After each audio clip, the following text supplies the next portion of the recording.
The name's Roxanne. Tayo. Roxanne.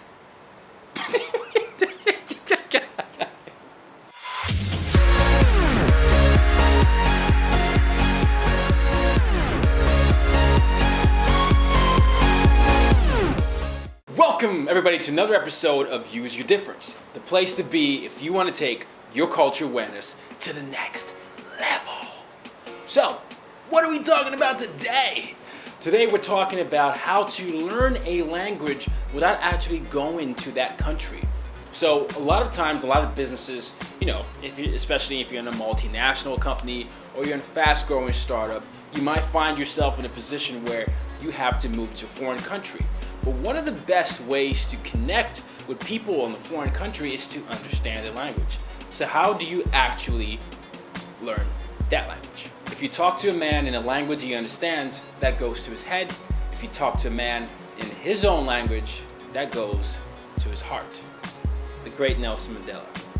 So, I've been doing cross-culture training for a while. I've lived all over the world, and one of the easiest ways for breaking barriers, and we talked about connecting with everybody in the world last week, is really making an effort to know what it's like to immerse yourself in that language. That's why I'm doing this video, and that's why business professionals that are thinking of moving should start thinking about different ways they can do that. Number one, what is the why? Why do you want to learn language?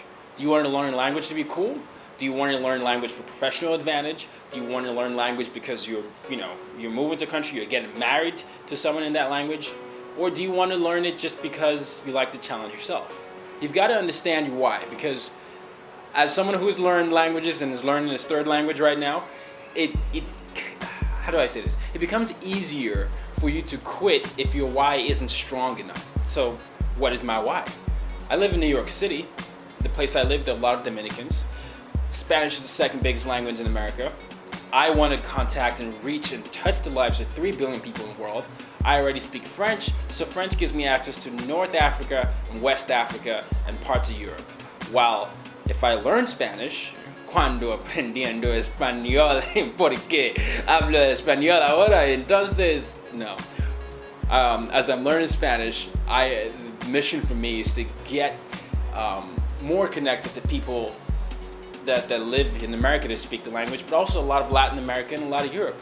And that, to me, is the big vision.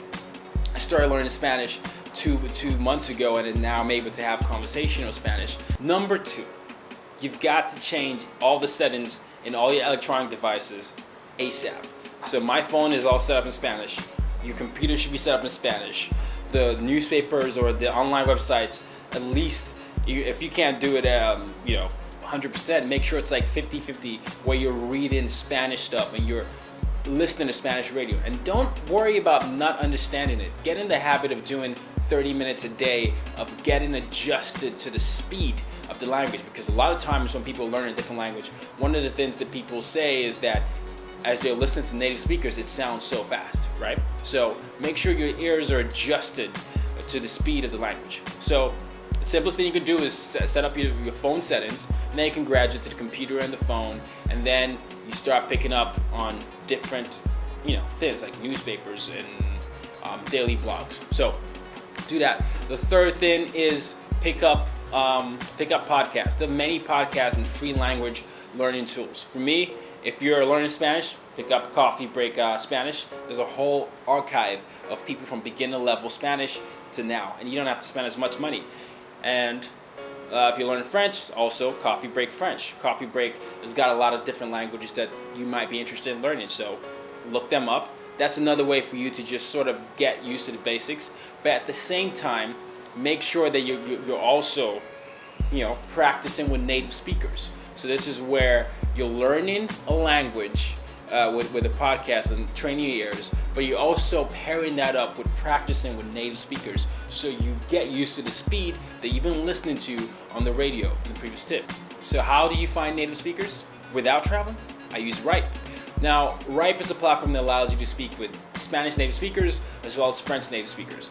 The reason why this is important, as I highlighted earlier, is that you are now basically getting to know what it's like to be a native. So a slang you'll be able to pick up on, a dialect you'll be able to pick up on. and you'll be able to translate everything that you've read or basically studied from a basic level into a conversational level.